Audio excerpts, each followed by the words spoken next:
गुरुकुल सुनते ही रामायण और महाभारत में वर्णित गुरुकुल का दृश्य मन में झलकाने लगता है। घर से दूर वनों में गुरु के आश्रम में रहकर वेद और शास्त्र का ज्ञान अर्जन करना और फिर देश या समाज सेवा में समर्पित होना। गुजरात की मातुश्री कशिबा हरिभाई गोटी चैरिटेबल ट्रस्ट पूरे देश में 351 गुरुकुल संचालन के संकल्पित योजना में निरंतर आगे बढ़ रहा है। इसी कड़ी में मातुश्री कशिबा हरिभाई गोटी चैरिटेबल ट्रस्ट और सी गुरुकुल फरीदपुर ट्रस्ट के संयुक्त तत्वावधान से सोमवार को कालियागंज के फरीदपुर में 229वें सरस्वती धाम गुरुकुल का लोकार्पण किया गया। इसका उद्घाटन में थे डॉक्टर हरीश भाई पाठ, श्री सुभाष चंद्र आर्य, श्री गुरुभाई एमी गोटी।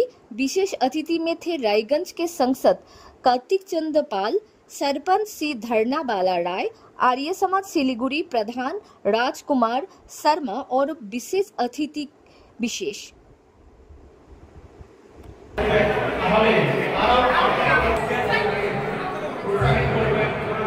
के लिए मंच की ओर आप प्रस्थान करेंगे।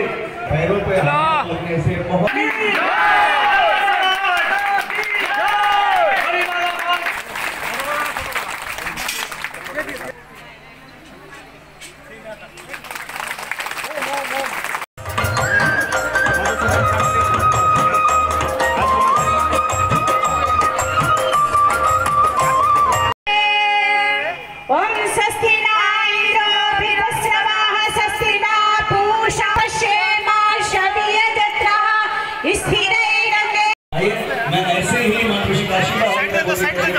जो मुखिया है ऐसे हमारे केशव भाई जी और साथ ही में हमारे सहयोगी दादा हरीश भाई पाल और साथ ही में आज हम लोगों को मेरा तरफ से नमन करता हूं और मेरा क्षेत्र में है इसलिए उन लोगों को मैं हार्दिक अभिनंदन और स्वागतम भी बोलता हूं। आप लोगों के उद्योग से राधिकापुर एक बॉर्डर एरिया है। आप लोग हमारा जो क्षेत्र है इसमें राधिकापुर 0 किलोमीटर बॉर्डर है।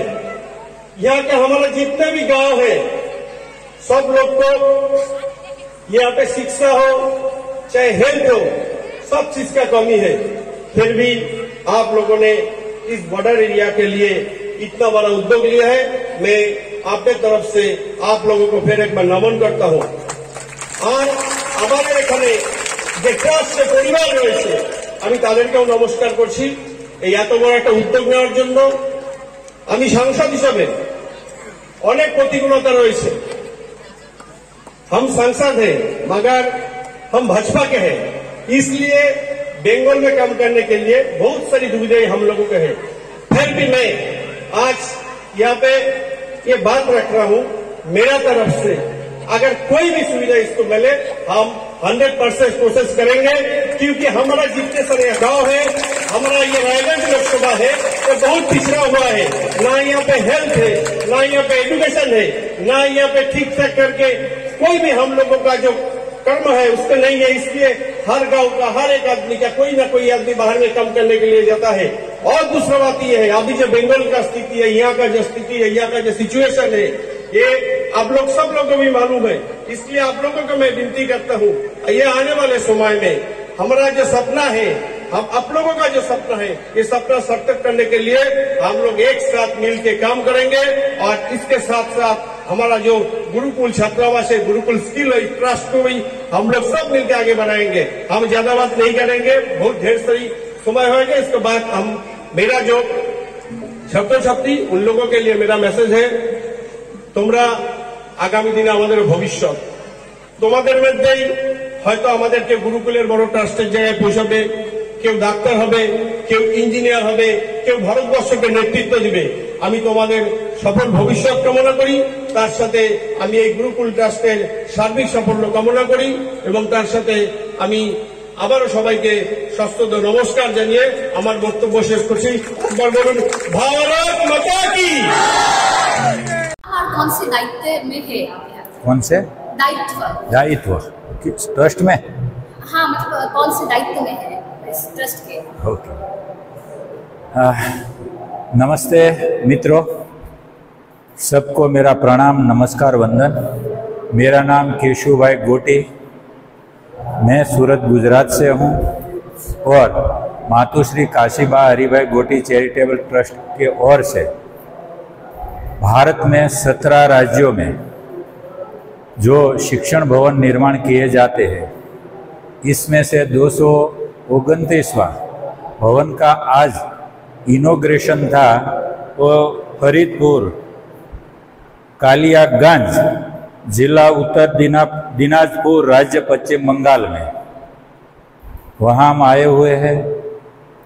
मेरा जो परिचय है, जो मातुश्री काशीबा गोटी, वो मेरा मदर है। मदर का नाम का ट्रस्ट हमने बनाया है और हमने बालपन में जब हम छोटे थे तब गरीबी बहुत झेली थी और हम 3 तक ही पढ़ने का हमें मौका मिला था। बाद में हम थोड़ा बहुत आर्थिक रूप से सुखी हुए तो हमें विचार आया कि हमने जो कुछ मिला है वो समाज से मिला है, प्रकृति से मिला है, तो प्रकृति को हमें वापस देना है, समाज को वापस देना है।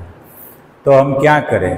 तो हमने मन बनाया, प्लान बनाया कि भारत का जंगल, पहाड़, दुर्गम, गरीब इलाका में जहाँ जहाँ शिक्षा की अभाव हो, शिक्षण भवन की अभाव हो, जहाँ शिक्षण भवन है ही नहीं, इतना विकट स्थिति में विद्यार्थी और विद्यार्थिनी पढ़ते हैं कि हम जो गहरी सोच में डूब जाए तो हमारे अभी भी आंसू निकल जाए। तो वही हमने बीड़ा उठाया। इसमें हमने ऐसी पॉलिसी बनाई कि 50% जो भी भवन आज 70-80 लाख 90 लाख का भी बनता है, इसमें से आधा खर्चा मातुश्री काशीबा गोटी चैरिटेबल ट्रस्ट देता है। आधा खर्चा जो 50% जो देते हैं, इसे हम सहयोगी दाता बोलते हैं। इस हिसाब से कोई भी भवन, सभी भवन सहयोगी दाता 50% और 50% मातुश्री काशीबा गोटी चैरिटेबल ट्रस्ट का, इस तरह वो अभियान चल रहा है। इसमें हमारा 351 का लक्ष्य है। इसमें से 229वां आज इनॉग्रेशन है। तो इसमें क्या है कि अभी तक 300 सहयोगी दाता मिल चुका है। वो मेरे लिए सौभाग्य की बात है। और दूसरी सौभाग्य की बात है कि समझो नागालैंड, आसाम, उड़ीसा, छत्तीसगढ़, त्रिपुरा, अरुणाचल प्रदेश, हम थोड़े दिन में मणिपुर में भी बनाने जा रहे हैं। देश के हर कोने कोने में जहाँ भी जंगल, पहाड़, दुर्गम विस्तार और सरहदी इलाका और नक्सल प्रभावी इलाका, नक्सली भी हमारा भाई बहन है, इसे भी मैं अलग अलग नहीं मानता हूँ, लेकिन इस इलाके में नक्सल प्रभावी इलाका में हमने बनाया है, बन भी रहा है, आगे बनेगा भी। मुख्य उद्देश्य क्या है इस ट्रस्ट का पूरा? इस ट्रस्ट का मुख्य उद्देश्य यही है कि एक तो भारतीय संस्कृति टिकी रहे, दूसरा भारत राष्ट्र के लिए जो युवा निर्माण हो, और तीसरा महत्वपूर्ण जो कोई हमारा इरादा है तो मानव मानव बन के रहे, उनसे अलावा हमारा कोई इरादा नहीं है। जब भी हमारा 140 करोड़ हम सब मानवीय हैं, इसमें से जो पूरा हमारा जो फर्ज है, हमारी जो जिम्मेदारी है, वो ईमानदारी पूर्वक मानव मूल्य के आधार पे हम अदा करें, तो बस वही इरादा है। देखा जा रहा है जो मॉडर्न कल्चर आ गया है, मॉडर्न संस्कृति, वहाँ पे तो मतलब वैदिक परंपरा, वैदिक सोच विचार, लोग बच्चों में तो एक तरफ से मतलब ड्रग्स वगैरह, मतलब मॉडर्न कल्चर की तरफ मतलब बच्चे चल रहे हैं। इस परिस्थिति में ये जो गुरुकुल का शिक्षा कितना मतलब जरूरी है बच्चों के लिए?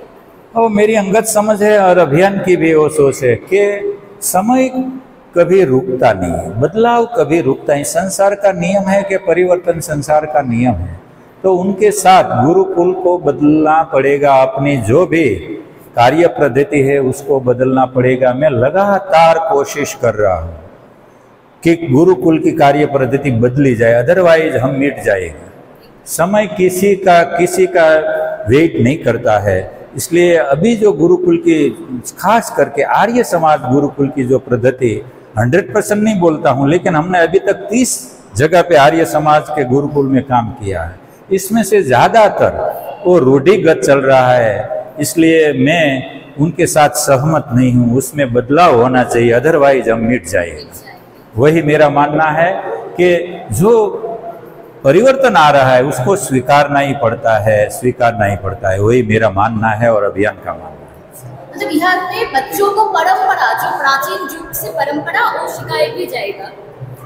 तो परंपरा सिखाना कोई गलत बात नहीं है, लेकिन परंपरा के साथ आधुनिकता है, उनको पूरी तरह स्वीकारना बहुत जरूरी है। अदरवाइज हम तो पीछे है, हमारा जनरेशन अगला जो हमारा बेटी बेटा वो भी पीछे रह जाएगा, वो भी गरीबी में जुड़कर ही मरेगा। इसलिए हमें बदलाव तो करना ही पड़ेगा। Thank you sir. तो एक रियल बात बताना भूल गया कि अभियान 4 पैर पे खड़ा है। एक सहयोगी दाता, शुभ चिंतक और पूरा समाज, और चौथा कर्मयोगी परिवार। कर्मयोगी परिवार क्या करता है? तो हमारे साथ 40 के आजू बाजू कर्मयोगी जुड़ा है। कर्मयोगी से हम बोलते हैं जो अपने शरीर से मेहनत करते हैं। तो पूरा भारत में जंगल, पर्वत और दुर्गम इलाका, सरहदी, और जो भी हमने बोला आगे कि भाई नक्सल प्रभावी एरिया में सूरत रहते हुए वो कर्मयोगी निस्वार्थ, कोई अपेक्षा नहीं, कोई सैलरी नहीं, पूरा भारत में घूमते रहते हैं। अभियान में, भवन बनाने में, भूमि निरीक्षण के बाद इनॉग्रेशन तक पूरी जिम्मेदारी उठाता है। इसलिए उनका मदद से भवन सस्ता बनता है, अच्छा बनता है। इसलिए कर्मयोगी का मैं जितना अभिनंदन करूं इतना कम है।